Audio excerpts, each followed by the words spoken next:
Welcome to Chojituka Creation. పూజల characters చూద్దాం. పావు కేజీ చింతపండు తీసుకుని వాటర్లో నానబెట్టుకుని స్మాష్ చేసుకుని ఆ గుజ్జుని ఒక బౌల్లోకి వడకట్టి చికెన్తో వడకట్టుకోవాలి. ఆ గుజ్జుని అలా వడకట్టుకున్న తర్వాత స్టవ్ వెలిగించి స్టవ్ పై పెట్టుకోవాలి.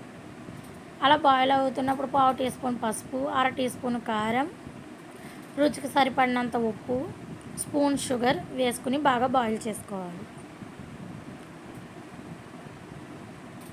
కొద్దిగా ఆయిల్, కొన్ని అల్లం ముక్కలు, కరివేపాకు, ఒక 2 పచ్చిమిర్చి, 2 ఎండుమిర్చి బాయిల్ చేసుకోవాలి.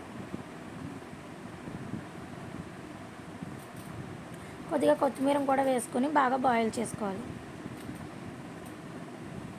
ఇలా దగ్గరికి అయ్యి పడిన తర్వాత స్టవ్ ఆఫ్ చేసుకోవాలి. తర్వాత ఈ పక్క స్టవ్ వెలిగించుకుని పెనం పెట్టుకుని ఆయిల్ వేసుకుని కాజుని ఫ్రై చేసుకోవాలి. 4 పచ్చిమిర్చి, కొద్దిగా అల్లం ముక్కలు, కరివేపాకు, పచ్చిమిర్చి, ఒక 4 ఎండుమిరగాయలు, పచ్చెనగపప్పు, సాయమినపప్పు తీసుకోవాలి.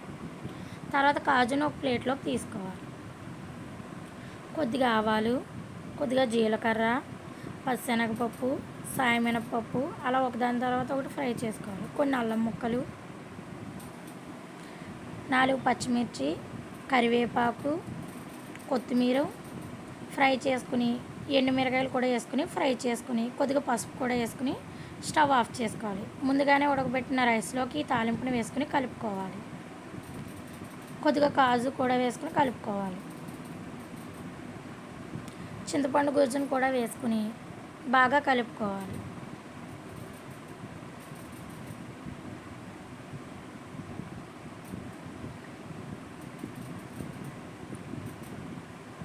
ఇలా కలుపుకున్న తర్వాత ఒక సర్వింగ్ ప్లేట్లోకి తీసుకుని సర్వ్ చేసుకుని కాజుతో గార్నిష్ చేసుకున్నాం. చేసి సబ్స్క్రైబ్ చేసింది. Bye bye friends.